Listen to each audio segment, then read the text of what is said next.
Bien, empezaremos pues diciendo, como todos ustedes saben, que la diabetes mellitus es un grupo heterogéneo de síndromes de etiología multifactorial en cuales pues va a existir un trastorno metabólico, especialmente lo que es la hiperglicemia crónica, ¿no? Igualmente va a haber otras alteraciones a nivel lipídico y proteico. Y estas alteraciones se van a deber ya sea a un déficit absoluto de insulina, cuando hablamos acerca de lo que es diabetes tipo 1, o un déficit relativo de esta hormona, junto o con alteraciones en el metabolismo de acción de la insulina, y en este caso hablamos de la diabetes mellitus tipo 2. Estos síndromes lo que van a tener en las fases crónicas es que característicamente nos van a llevar a desarrollar complicaciones, ¿no?, crónicas, ¿no?, las cuales pues van a afectar a los pequeños vasos, y en este caso estaremos hablando de microangiopatía, comprometiéndose en este caso la retina y el glomérulo renal, y también la afección de grandes vasos, hablando de lo que es macroangiopatía diabética o aterosclerosis diabética, siendo los órganos diana para esta el sistema cardiovascular, ¿no?, como vamos a ver en la segunda y en la tercera clase respectivamente.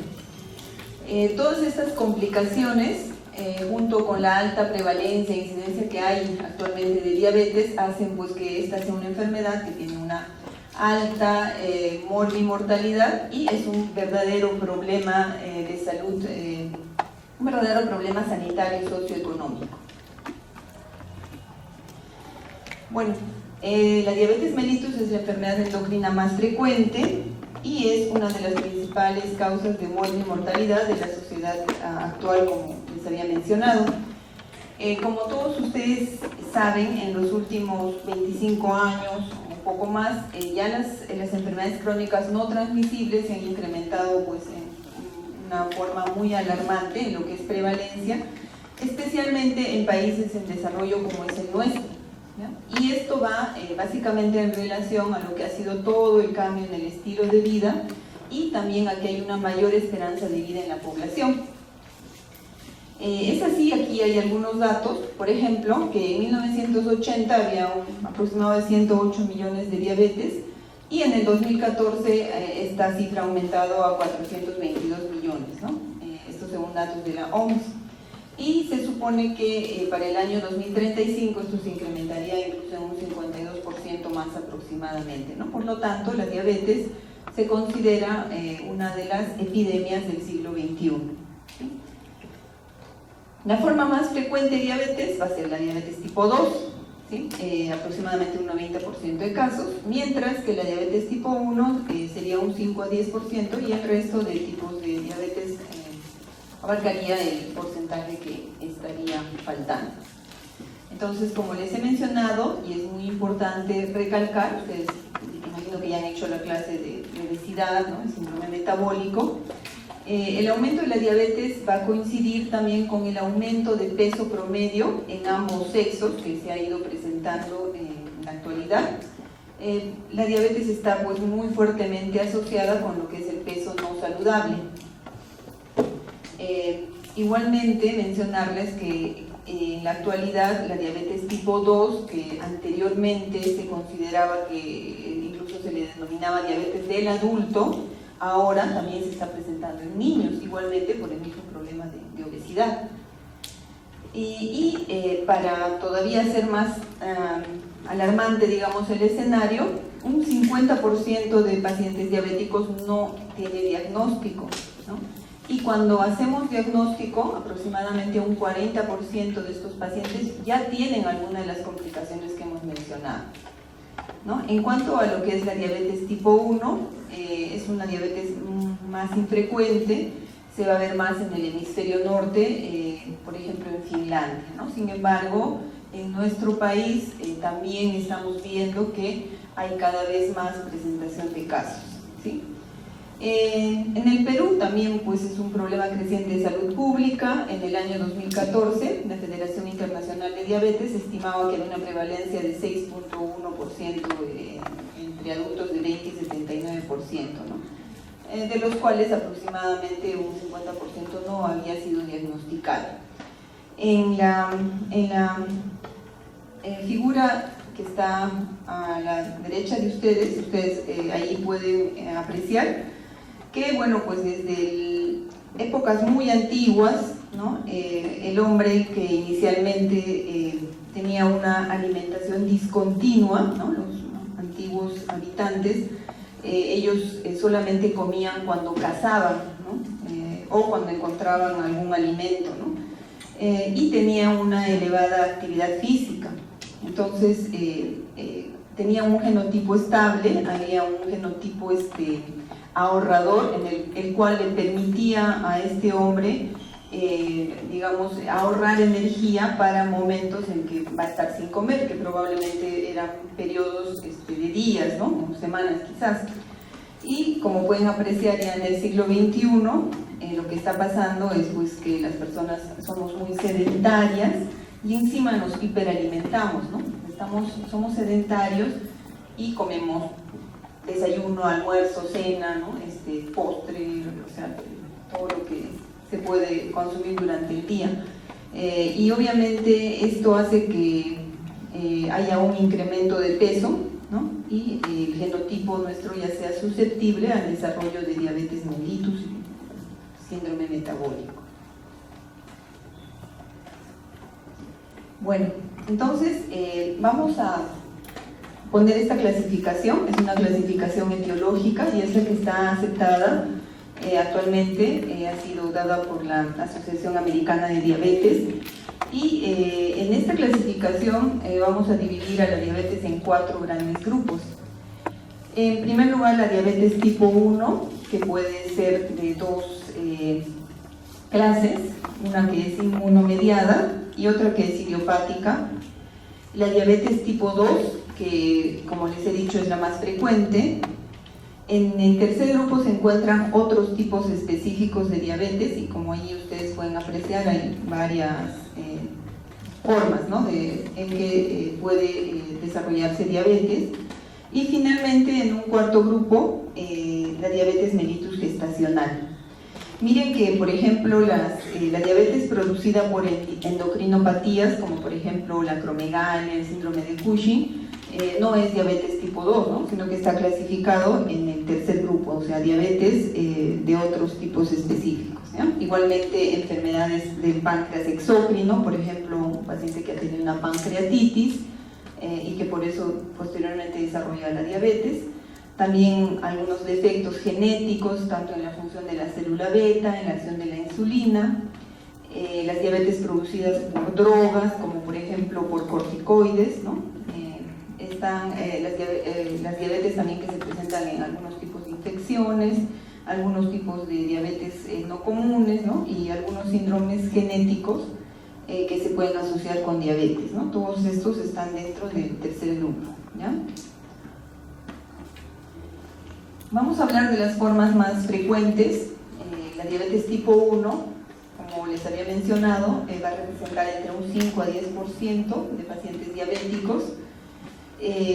Tiene una mayor incidencia de presentación en personas jóvenes, 10 y 14 años, tiene variación geográfica, ya les comenté que en el hemisferio norte es más frecuente, y se va a caracterizar porque va a haber pues, una destrucción autoinmune de las células beta del páncreas, lo que va a llevar al déficit que va a ser absoluto de la secreción de insulina. Por lo tanto, estos pacientes van a requerir la administración de insulina para su tratamiento y para prevenir la aparición de cetoacidosis. Ustedes ya han hecho la clase de complicaciones agudas, ¿verdad?, de la diabetes, ¿sí? ¿Ya la hicieron o la van a hacer pronto? ¿Ya? Entonces, sí saben que es cetoacidosis, ¿verdad? Entonces, estos pacientes si no usan insulina van a desarrollar cetoacidosis. Esta diabetes puede ser de 2 tipos, una que es autoinmune, que es la más frecuente, ¿no? La cual va a haber pues, una susceptibilidad genética que está relacionado con la región mayor de histocompatibilidad que se encuentra en el brazo corto del cromosoma 6. Entonces, dice que en esta zona va a haber pues alguna variante alélica que va a hacer que estos pacientes sean más susceptibles al desarrollo de la diabetes, ¿ya? Entonces, sin embargo, hay que mencionar que muchas de estas personas que tienen estos haplotipos, estas variaciones aléricas, no desarrollan la enfermedad, por lo que siempre es necesario que haya algún otro factor que haga que se desarrolle la diabetes y que no solamente sea un aspecto genético, ¿no? Y estos otros factores son los factores ambientales. Entonces, en lo que es diabetes tipo 1 hay una susceptibilidad genética, pero también un factor ambiental que va a hacer que se desencadene este proceso. Entonces, se han identificado algunos virus, la exposición temprana a ciertas proteínas de la leche de vaca, nitroceurias, algunos virus que se han identificado, por ejemplo, el coxsackievirus, el virus de la rubiola, el citomegalovirus, rotavirus, entre otros, ¿no? Entonces, cuando hay una persona con susceptibilidad genética y se expone a este factor ambiental, se va a generar pues una respuesta autoinmune que va a llevar a la destrucción de las células beta pancreáticas, ¿sí? Entonces aquí, para que ustedes vean todo el proceso que se lleva a cabo en lo que es la respuesta autoinmune, que va a llevar finalmente a la destrucción de las células beta del páncreas por mecanismos celulares y también humorales. Ya no nos vamos a detener en esto, solamente mencionarles que se van a encontrar autocuerpos específicos contra las células beta, se van a encontrar también anticuerpos contra la insulina, anticuerpos contra los islotes, anticuerpos contra la descarboxilasa del ácido glutámico, que es, digamos, la más frecuente y la que generalmente se puede solicitar para hacer el diagnóstico de diabetes, y también anticuerpos frente a la fosfatasa de proteína quinasa, ¿sí? Entonces, los anti-GAT, que son estos,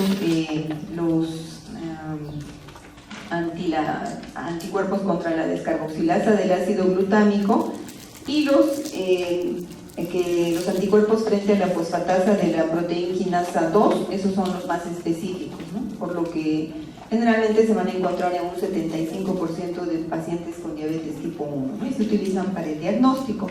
En nuestro país obviamente esto es difícil, ¿no? O sea, no contamos con estos anticuerpos y por lo tanto solamente nos tenemos que ir guiando por la clínica.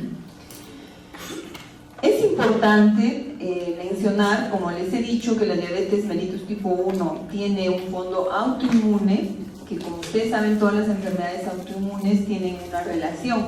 Entonces, en un paciente que tiene diabetes tipo 1, se puede asociar frecuentemente a otras enfermedades autoinmunes, ¿ya? Entonces, si yo les pregunto en el examen, ¿no?, qué cuidados hay que tener con un paciente diabético tipo 1, ustedes tienen que poner que obviamente hay que evaluar otras enfermedades autoinmunes, ¿sí? Por ejemplo, ¿qué otras enfermedades autoinmunes podemos encontrar?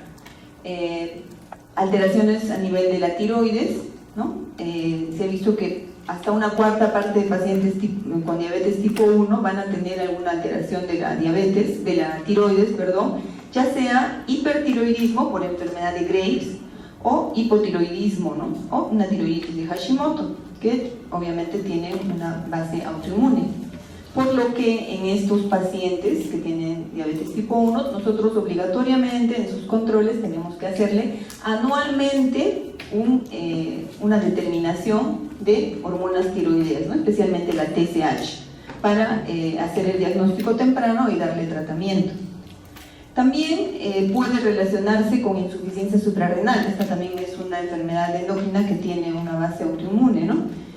Ya que hay formación de anticuerpos antiadrenales, ¿no? La enfermedad poliglandular autoinmune también, que tiene que ver con insuficiencia suprarrenal, enfermedad tiroidea e insuficiencia gonadal, ¿sí? Y también hay un porcentaje de pacientes que pueden tener enfermedad celíaca, ¿sí? Entonces, hay varias enfermedades autoinmunes que pueden presentarse también en estos pacientes que tienen diabetes mellitus tipo 1, de tipo autoinmune, ¿no?, la 1A. El otro grupo que es pequeño, más infrecuente, es la diabetes mellitus tipo 1B. ¿Ya? Estos pacientes no se ha demostrado que tengan marcadores inmunológicos, ¿no?, en el cual haya pues un proceso autoinmune. es lo que se denomina también la diabetes mellitus idiopática, ¿ya? Y generalmente pues estos pacientes van a presentar igualmente el déficit de insulina, van a hacer cetoacidosis. La mayoría de ellos son de ascendencia afroamericana o asiática, y en ellos el mecanismo pues, se desconoce, ¿no? Lo que pasa es que hay destrucción de células beta, no hay producción de insulina, pero el mecanismo no se conoce, ¿sí? Más infrecuente, como les digo. Bien, en esta lámina era para que ustedes recuerden cómo es el mecanismo de acción de la insulina, ¿no? Ustedes saben que la insulina va a ser necesaria para que la glucosa ingrese a la célula. Cuando hay una destrucción en la diabetes mellitus tipo 1 progresiva de las células beta, el páncreas no va a producir insulina, y aproximadamente cuando ya hay una destrucción de un 90% de las células beta, se van a empezar a presentar las manifestaciones. Entonces, cuando hacemos un diagnóstico de diabetes mellitus tipo 1, generalmente pues ya hay esta afectación, ¿no? Casi de la totalidad de las células beta del páncreas. Entonces, como no hay o no es posible que la glucosa ingrese a la célula, se va a empezar a acumular en la sangre, produciendo pues la hiperglicemia. Bien, no sé si hay alguna pregunta en relación a la diabetes mellitus tipo 1. ¿Sí? Continuamos, ¿no? Entonces recuerden, generalmente personas jóvenes, delgadas, que no tienen antecedentes familiares, ¿no? Y que van a presentar cuadro clínico de diabetes, generalmente con cetoacidosis, y que van a requerir el uso de insulina. Si nosotros hacemos un dosaje de péptido C, que bueno, lo vamos a ver más adelante, vamos a encontrar que este péptido C está bajo, ¿no? Porque no hay producción de insulina por las células beta del páncreas. En cuanto a la diabetes mellitus tipo 2, es la más frecuente, generalmente en personas en personas mayores, que tienen resistencia a la insulina y un déficit relativo en la secreción de insulina, ¿sí? Estas personas generalmente también no van a precisar la administración de insulina para prevenir la cetosis, ¿no? O sea, no va a haber bien ese problema, pero sin embargo en algún momento de su vida pueden requerir también del uso de insulina, ¿sí? Para hacer una distinción entre diabetes mellitus tipo 1 y tipo 2, a veces se podría hacer, si es que no hay una característica clínica del paciente que nos oriente, se podría hacer la determinación de los anticuerpos que les había mencionado, ¿no? Especialmente los anti-GAT. En cuanto a la patogenia, igualmente hay factores genéticos, ¿no? En este caso vamos a ver que es una herencia compleja, hay factores de riesgo. Una persona que tiene un progenitor con diabetes tiene un 40% de desarrollar la enfermedad, ¿no? Se ha visto que en gemelos, si un gemelo desarrolla, el otro tiene un 90% de desarrollar diabetes tipo 2, ¿no? Y en el riesgo pues, de un familiar de un diabético de presentar la enfermedad va a ser de entre un 5 a 10% superior en relación a los que no tienen antecedentes familiares de diabetes. Y en cuanto a los factores ambientales, básicamente la obesidad, ¿no? Hemos estado hablando de que la obesidad, bueno, pues nos va a conllevar a esta patología, ¿no? Tiene muy estrecha relación. El envejecimiento, ¿no? O sea, que la persona tenga mayor edad, es también otro factor. El sedentarismo, muy frecuente en nuestros días. Las dietas hipercalóricas, ¿no? En base a carbohidratos simples, ¿no? Comida chatarra, gaseosas, ¿no? Bebidas gaseosas entre otras, bebidas azucaradas también, son factores pues, que nos van a llevar a esta enfermedad. Se ha visto que la reducción de peso conlleva una corrección importante de la hiperglicemia e incluso a remitir la diabetes, ¿no? Esto se ha visto básicamente con lo que es la cirugía bariátrica, ¿no? Entonces, a estos pacientes diabéticos, hipertensos, después de una cirugía bariátrica y cuando logran la disminución de peso, van a incluso remitir la enfermedad. Bueno, en cuanto a la fisiopatología, necesariamente está ligado a la condición de obesidad y de la resistencia a la insulina, y obviamente esto va a ir llevando al deterioro de la función de la célula beta. Entonces, inicialmente, la resistencia, o sea, una vez que ya se presenta la resistencia a la insulina, la célula beta lo que va a hacer es aumentar, digamos, su masa celular, produciendo una mayor cantidad de insulina, que se denomina hiperinsulinismo. Esto inicialmente va a compensar esta resistencia a la insulina, manteniendo los niveles de glucosa normales, pero con el tiempo esta capacidad de compensación se va a perder, produciendo un déficit relativo, les digo, ¿no? O sea, el paciente tiene insulina, sino que hay un déficit relativo porque ya no se compensa la insulinoresistencia. Y obviamente nos va a llevar a la hiperglicemia, que primero se va a presentar en los estados postprandiales, es decir, después de que el paciente coma, ¿no? Hay muchos pacientes que están en ayunas y que tienen la glucosa normal, y sin embargo, si hacemos un control después de que come, obviamente vamos a ver que ya se está presentando la hiperglicemia. Y finalmente, pues ya se va a presentar la hiperglicemia en ayuno, ¿no? Lo cual ya nos va a llevar a hacer el diagnóstico de diabetes mellitus tipo 2. Entonces, hemos hablado de la resistencia a la insulina, ¿no? La resistencia a insulina es un fenómeno fisiopatológico por el cual una concentración dada de insulina no va a lograr la reducción adecuada de los niveles de glucosa, ¿no? El adipocito, la célula grasa, pues parece la célula que orquesta todo este proceso. Esta célula acumula ácidos grasos en forma de triglicéridos, ¿no? Y también produce diversas sustancias que son las adipocinas que influencian en otros órganos. Entonces, ¿qué pasa acá? ¿No? Que el adipocito, una vez que ya, digamos, tiene una gran cantidad de estas células grasas y cuando ya no puede seguir almacenando ácidos grasos, va a hacer que estos ácidos migren a otros órganos que en condiciones normales no tienen, ¿no? Como por ejemplo el músculo esquelético y el hígado.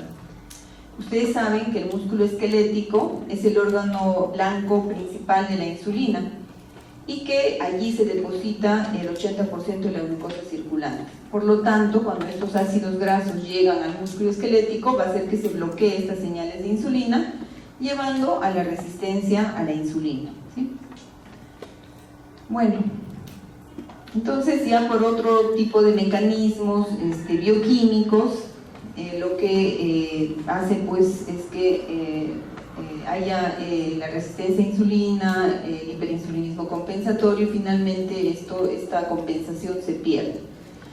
Por otro lado, de la resistencia a la insulina también tenemos el daño de la célula beta. Igualmente, pues acá va a haber una relación con la predisposición genética. Esta célula beta se va a dañar por la producción de un estrés oxidativo, ¿no? Ya sea por lipotoxicidad, finalmente por glucotoxicidad, ¿no? Otros factores importantes que están tomando, digamos, bastante importancia debido a que en los últimos años se han introducido medicamentos nuevos para el manejo de la diabetes. Por ejemplo, el ilion y el colon, ¿no? También tienen importancia debido a que las células L producen el GLP-1, ¿no? Que es una incretina que incrementa la producción pancreática de la insulina luego de la ingestión de comidas y que es glucosa dependiente, ¿no? Y el riñón también se ha visto debido a que existe un transportador, son los cotransportadores de sodio-glucosa, que son los encargados de absorber casi la totalidad de glucosa filtrada. Entonces, la inhibición, por ejemplo, de esta proteína es también un nuevo mecanismo de regulación de la hiperglicemia y con la ventaja de que produce la disminución del peso también, ¿no? Me imagino que ustedes ya en la clase de medicamentos han hecho las incretinas y todos estos medicamentos nuevos.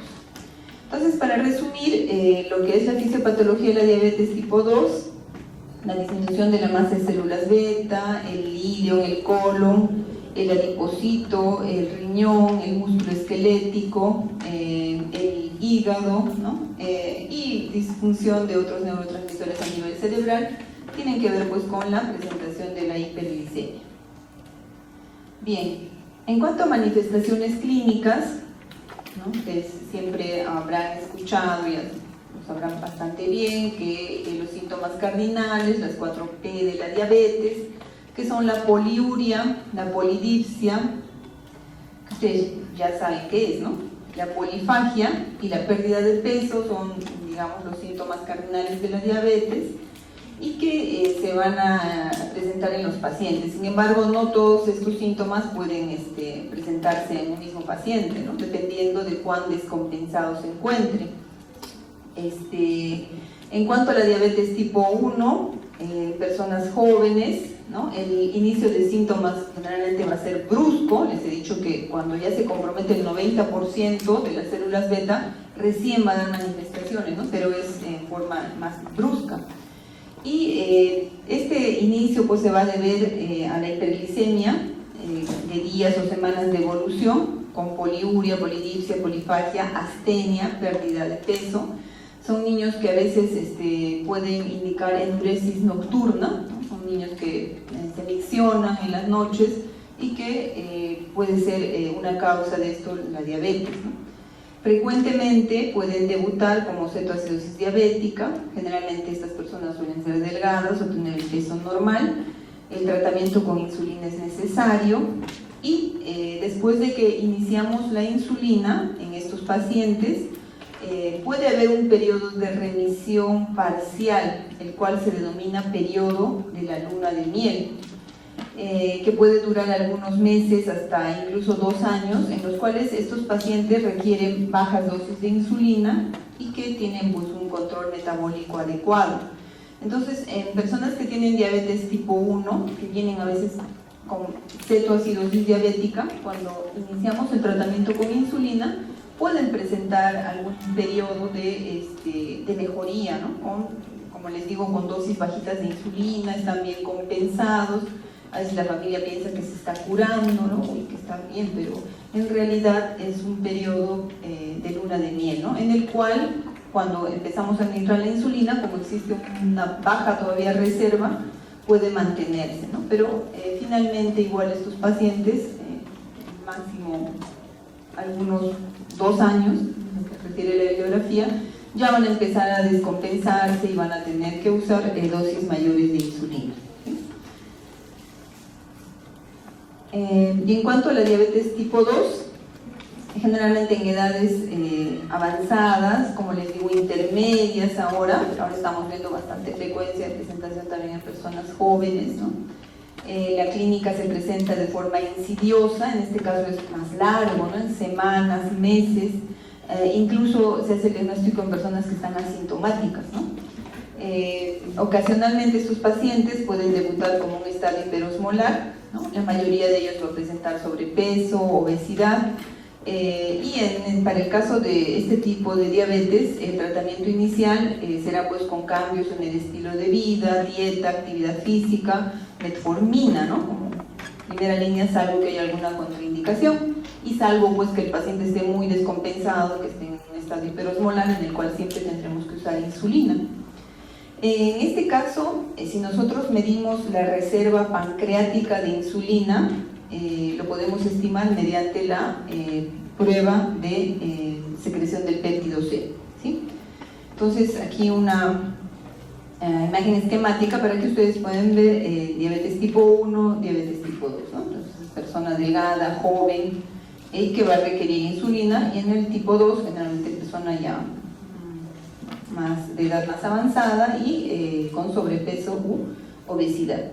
Entonces, el péptido C, que nos va a servir como indicador de la producción de insulina. Ustedes recuerdan que el péptido C es la fracción, ¿no?, que se separa de la insulina, ¿no?, obviamente si nosotros la determinación de insulina no nos va a ayudar para evaluar cómo está la función pancreática, pero sí el péptido C. ¿Ya? Cuando hay una concentración elevada, se va a asociar a un aumento en la producción de insulina, mientras que cuando el péptido C está bajo, nos indica pues la reducción de la producción de insulina. Péptido C lo vamos a solicitar para determinar cuánta insulina está produciendo el páncreas, siendo útil para ayudar a distinguir entre diabetes tipo 1 y tipo 2, ¿no? En la tipo 1, como el páncreas no produce insulina o lo tiene en muy poca cantidad, obviamente va a haber una baja cantidad de péptido C. Y en la tipo 2, la concentración de péptido C puede estar normal o incluso elevada, ya que, como hemos dicho, el páncreas a veces, por el estado de hiperinsulinismo, por compensar la resistencia a la insulina, produce más péptido C, ¿sí? Bueno, un poco para detenernos, porque ustedes saben que en medicina nada es absoluto, ¿no? Vamos a hablar de lo que es la diabetes mellitus LADA, que se denomina también diabetes tipo 1.5, ¿no? O diabetes latente autoinmune de presentación en los adultos, ¿no? Como una diabetes tipo 1, pero que se presente en la edad adulta. Esta diabetes que se va a presentar en el adulto, que tiene una autoinmunidad latente, ¿sí? Un 7.5 a 10% de pacientes adultos que están diagnosticados con diabetes mellitus tipo 2, que generalmente son personas no obesas y que no tienen otros componentes del síndrome metabólico, generalmente mayores de 35 años.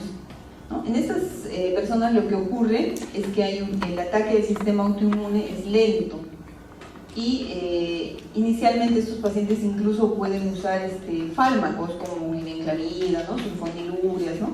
Y inicialmente, pues, aparentemente hay una mejoría clínica con el tratamiento oral, ¿no? Por lo que pueden confundirse con una diabetes tipo 2, ¿no? Pero sin embargo, si realizamos nosotros el dosaje de anticuerpos, podemos encontrar los anticuerpos del tipo GAT, ¿sí? Entonces, conforme va disminuyendo la secreción de insulina, este paciente va a requerir del uso de insulina, ¿no? Entonces, dice que aproximadamente la media para que empiecen a requerir de insulina son los 4 años, ¿no?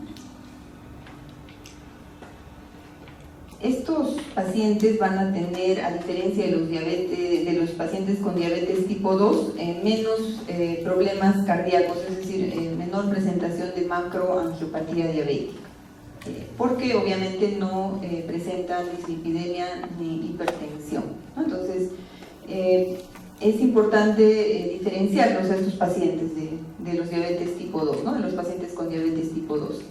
Aquí algunas características para que ustedes puedan hacer la diferenciación, ¿no? Y tómenlo en cuenta, ¿sí? Tómenlo en cuenta porque en las preguntas del examen estoy incluyendo también cómo se puede hacer la diferenciación, ¿no? Poniendo casos clínicos.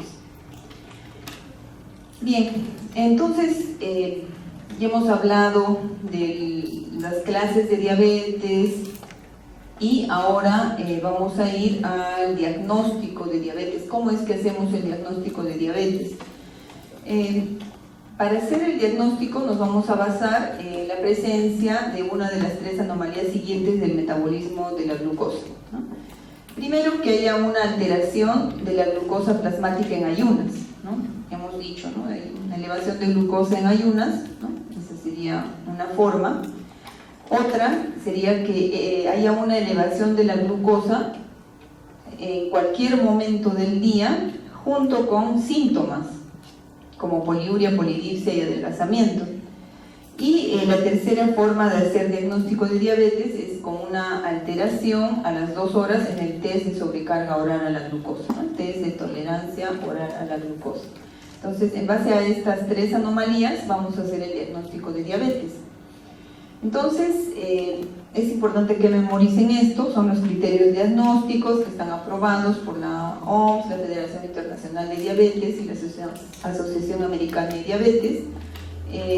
Bueno, en esta lámina he puesto la del 2018, pero es la misma la que ha salido en 2019. Y que nos va a incluir en primer lugar la glucosa en ayuno, como ustedes pueden apreciar, mayor o igual de 126 miligramos por decilitros. Esto considerando ayuno como que el paciente no ha ingerido alimentos 8 horas antes de la prueba, ¿ya? Entonces, primer criterio diagnóstico, glucosa en ayuno mayor o igual a 126. Segundo criterio diagnóstico, glucosa plasmática. Estamos hablando de glucosa plasmática porque es la glucosa que en vena, no es la glucosa que se toma, la glucosa capilar con el hemoglucotés, ¿no? Entonces, glucosa plasmática a las 2 horas mayor o igual a 200 miligramos por decilitro en una prueba oral de tolerancia a la glucosa. Entonces, si este paciente nosotros sospechamos que tiene diabetes y le indicamos un test de tolerancia oral a la glucosa, y a las 2 horas el resultado es mayor o igual a 200 miligramos por decilitro, también hacemos el diagnóstico. Ahora, esta prueba tiene que ser realizada con 75 gramos de glucosa anhidra disuelta en agua, ¿sí? Esto es lo que está estandarizado, 75 gramos, ¿ya? Otro criterio diagnóstico, hemoglobina glucosilada. La hemoglobina glucosilada mayor o igual de 6.5. Algo importante sobre esta prueba es que tiene que hacerse en un laboratorio certificado de acuerdo a los estándares, ¿no?, que dan estas organizaciones para que se tome el resultado. Entonces, esto de la hemoglobina glicosilada es algo que se ha incorporado en los últimos años. Y otra forma de hacer diagnóstico de diabetes es un paciente que tiene síntomas clásicos de hiperglicemia, es decir, un paciente que viene generalmente por la emergencia o por la consulta, indicando que tiene pues toda la clínica de diabetes, o que viene una crisis hiperglicémica, al cual pues le tomamos la glucosa y tiene mayor o igual de 200 miligramos por decilitro, ¿ya? Entonces, estos son los 4 criterios diagnósticos, pero hay una aclaración que tengo que hacer en todo esto.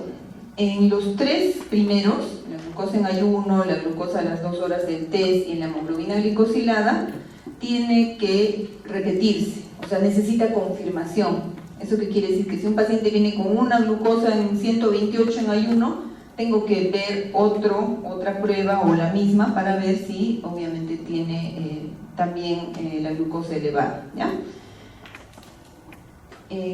Con el último, con el paciente que viene obviamente con un estado hiperosmolar, con una cetoacidosis diabética, o viene con sintomatología clínica muy evidente y que le encontramos una glucosa obviamente alta, más de 200, en ese caso no voy a requerir una confirmación, ¿sí? Entonces, como menciona aquí, una cifra diagnóstica de diabetes con cualquiera de estos test, salvo que haya síntomas clásicos de hiperglicemia o crisis hiperglicémica, debe de confirmarse con una segunda determinación, preferentemente con el mismo test, ¿no? Y este último no requiere confirmación. Entonces, en el examen yo les pondré un paciente que viene, digamos, ¿no?, con cuadro clínico de poliuria, polidipsia, baja de peso, tanto tiempo, antecedentes, y que tiene glucosa de 250. ¿Cuál es el diagnóstico, no? O les pondré un paciente que viene a su chequeo y le sale una glucosa en 128, ¿no?, que requiere, ¿no? Entonces, obviamente en el primer caso se le hará el diagnóstico de diabetes, pero en el primer paciente necesitamos una confirmación. El mismo test de preferencia o cualquiera de los otros 3, ¿ya? Y un poco para complicar más la cosa, hay situaciones intermedias, ¿no?, en lo que es la evaluación del paciente diabético o prediabético, ¿no?, que son pacientes pues que no llegan a cumplir, digamos, los niveles que les he mencionado para diagnóstico de diabetes, pero sin embargo está elevada la glucosa a un nivel en el cual ya se están produciendo, digamos, complicaciones cardiovasculares, ¿no? Estamos hablando de los pacientes prediabéticos, ¿no? Entonces, yo recuerdo que decían, no hay prediabetes, no hay preinfarto, ¿no? Pero ahora sí existe pues estos criterios. Entonces, ¿cuáles son los criterios diagnósticos para prediabetes? Una glucosa en ayuno entre 100 a 125 miligramos por decilitro. Vean, ¿no?, para diabetes es 126 o más. Para prediabetes ya estamos hablando desde glucosa en ayuno 100 a 125. Ahora, si hacemos el test de tolerancia que les mencioné, a las 2 horas, el resultado es entre 140 a 199, también nos estará hablando de que ya existe una alteración, ¿no? Sin llegar obviamente a cifras de diabetes, pero ya está existiendo alguna complicación. Y la hemoglobina glicosilada, que va a estar pues entre 5.7 a 6.4. Entonces, estos son los criterios diagnósticos para prediabetes. ¿Y cuáles son estas formas? Haremos diagnóstico de glucosa alterada, o sea, ambos, glucosa alterada en ayuno como intolerancia a los hidratos de carbono, son prediabetes, ¿sí? La glucosa alterada en ayuno es la que vamos a diagnosticar en un paciente que tiene glucosa entre 100 y 126. Vamos a considerar el criterio de la ADA, ¿ya? Porque para la OMS es entre 110 y 126.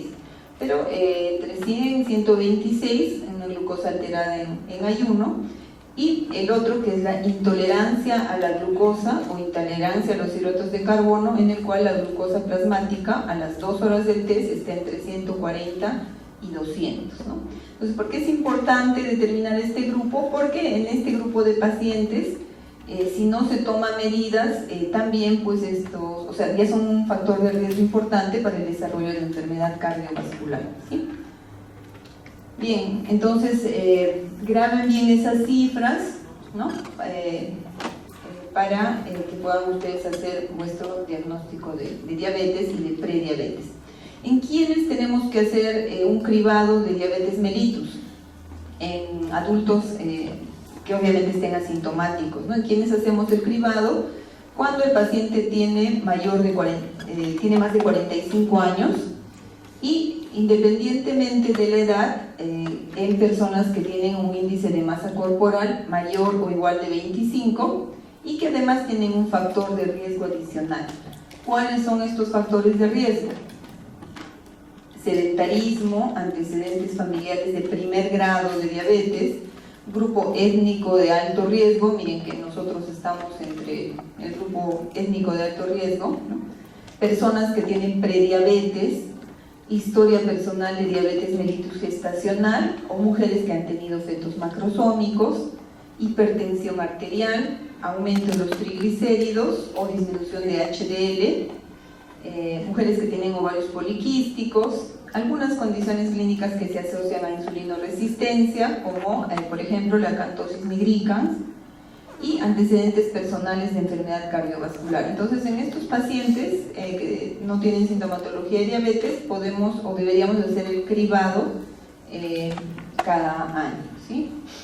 Esta es una paciente, miren, es una niña, 14 años, y que yo le tomé la foto porque me llamó la atención, ¿no? Incluso en la foto, pero digamos que realmente tenía una acantosis nigricans tan importante, bastante marcada, ¿no? Miren, hasta en la parte anterior del cuello, ¿no? Antecedentes familiares de diabetes, el papá, el abuelo, ¿no? Ella era obesa, tenía ovarios poliquísticos, entonces una niña pues candidata a desarrollar diabetes mellitus tipo 2, ¿sí? Bien, entonces, ¿cómo hacemos el cribado? Con glucosa plasmática en ayuno, test de tolerancia o hemoglobina glicosilada, ¿sí? En los pacientes que tienen prediabetes, el cribado es anual y si es que tenemos un resultado normal, podemos repetir a cada 3 años, ¿no? Pero si vemos que la glucosa está cerca al valor diagnóstico, se puede hacer más frecuente. El tratamiento, esto no lo voy a tocar porque esto ya lo han hecho, ¿no? El cambio en el estilo de vida, la dieta saludable y el uso de medicamentos. ¿Cómo prevenimos la diabetes en los pacientes que tienen prediabetes, ¿no? Obviamente con programas de apoyo en el cual estos pacientes tienen que adelgazar, tienen que incrementar la actividad física y es importante pues darles consejo continuo, individual o grupal, ¿sí? Se puede considerar tratamiento preventivo con metformina para personas que tienen prediabetes, ¿no? Y hacerles pues seguimiento por lo menos una vez al año. Este es el otro grupo de tipos específicos de diabetes. Miren que hay muchas formas, los que hemos mencionado al inicio la clase.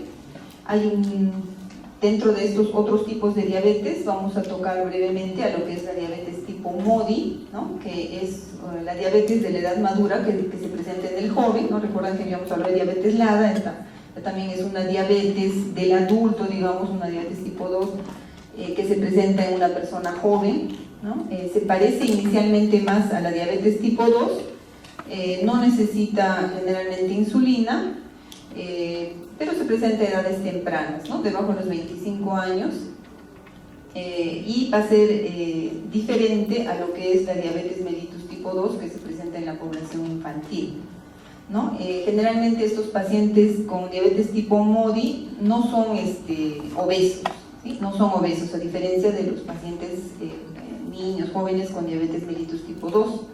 Y se va a asociar a defectos monogénicos en lo que es alguna alteración en los cromosomas, ¿no? Se han identificado hasta 9 tipos de diabetes tipo MODY, siendo los más frecuentes el MODY tipo 2, ¿no? En este caso, estos pacientes generalmente tienen edad, son pacientes jóvenes, tienen 2 generaciones afectadas en la familia, entonces los padres, los abuelos, no requieren de insulina, no son obesos, y cuando se le hace el dosaje de autoanticuerpos es negativo. Y en este caso los pacientes tienen una buena respuesta a los fármacos del tipo secretagogos, ¿no? Que son, por ejemplo, las sulfonilurias, ¿no? Bueno, entonces en estos pacientes el tratamiento va a ser pues con glibenclamida, ese tipo de medicamentos, sulfonilurias, a diferencia de los diabéticos tipo 2, en los cuales se utiliza metformina como tratamiento de elección, ¿no? Cuando se sospecha este tipo de diabetes hay que realizar una serie de test genéticos, ¿no? Y es importante también hacer pues la diferenciación de las diabetes tipo 1 y 2, ¿no? Ya que en base a esto vamos a ver el tratamiento y el riesgo de complicaciones, así como el estudio temprano en otros miembros de la familia. Y finalmente la diabetes mellitus gestacional. Entonces, ¿a qué llamamos diabetes mellitus gestacional? Va a ser la disminución o la aparición, en primer lugar, puede aparecer una diabetes o puede haber una disminución de la tolerancia de los hidratos de carbono que se va a diagnosticar en el embarazo, ¿no? Independientemente de que estas pacientes necesiten insulina o no, ¿no? Este diagnóstico obliga a que después de que la mujer dé a luz se haga una reclasificación. Entonces, en una mujer en la cual no se conocía que era diabética, y que presenta alguna alteración durante la gestación, se hace el diagnóstico de diabetes mellitus gestacional. ¿Y por qué se produce esto? Porque normalmente en el segundo trimestre lo que va a haber es un aumento de la resistencia periférica a la insulina, que se produce normalmente en la segunda mitad del embarazo, que se produce por las hormonas diabetógenas, como son la prolactina, el lactógeno placentario, etc., con un aumento de las demandas energéticas y de insulina que son necesarias para el aumento del tamaño corporal del feto, y secundariamente a esta insulinoresistencia hay una disminución de la tolerancia a la glucosa. Por lo tanto, un incremento en la secreción de insulina, que en algunas mujeres obviamente no consiguen una respuesta compensatoria y por lo tanto desarrollan una diabetes gestacional. ¿Cuáles son los problemas que va a producir esta enfermedad en las gestantes? Primero, que la incidencia es elevada, 6 a 10%. Estas diabéticas son más fáciles de controlar que las diabéticas pregestacionales, las que ya tienen diabetes antes del embarazo. Ahora, en general, estas pacientes con diabetes gestacional no tienen tantas complicaciones maternas agudas, es decir, es raro que desarrollen cetoacidosis o hiperosmolar, ¿no? Durante el embarazo, ya que tienen una buena reserva insular pancreática, y tampoco embriopatía diabética. Ustedes saben que la mayor o la cantidad de las alteraciones para embriopatía diabética se tienen que producir en el primer trimestre, y como esta diabetes se produce en el segundo trimestre, obviamente no va a haber el desarrollo de embriopatía, ¿no? A diferencia de una diabética pregestacional que sí puede desarrollar estas embriopatías, ¿no? en su feto. Sí puede haber obviamente una fetopatía diabética, al igual que en las diabéticas pregestacionales, ya que hay hiperinsulinismo fetal, macrosomía, hipoxia, acidosis fetal, al igual pues que en las otras diabéticas. ¿Sí?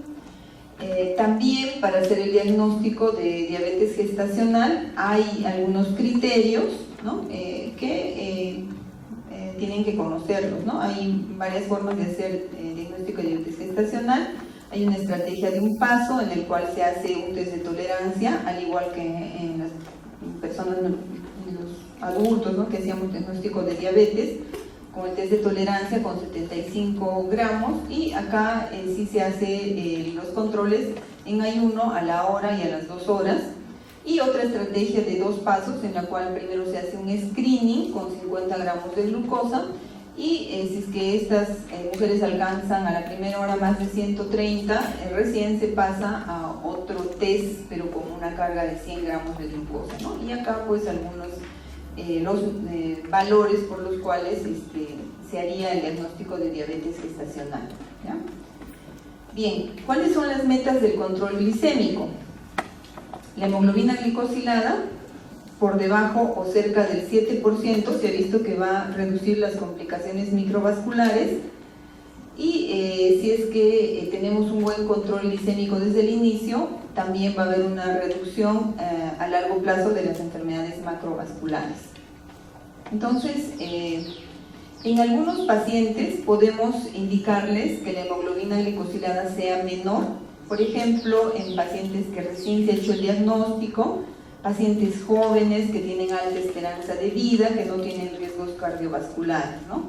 Entonces, es importante ver esto, ¿no? Lo que nos dice la meta de la ADA es menor de 7, pero sin embargo en algunos pacientes podemos considerar incluso menor de 6.5, sobre todo en estos pacientes jóvenes con alta esperanza de vida, ¿no?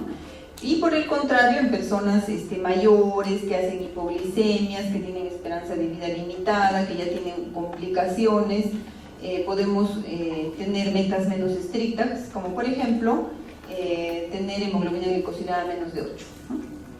Entonces hay que ver el paciente. Estas son también las metas del control glicémico que se recomienda, ¿no? Es importante también mencionar que en el embarazo la hemoglobina glicosilada es más baja, debido a que hay un aumento del volumen de los glóbulos rojos, y en el embarazo la meta es de 6 a 6.5, ¿no? Y estos son los objetivos de glucosa para las embarazadas, ¿sí? El medicamento de elección en las gestantes es la insulina, ¿no?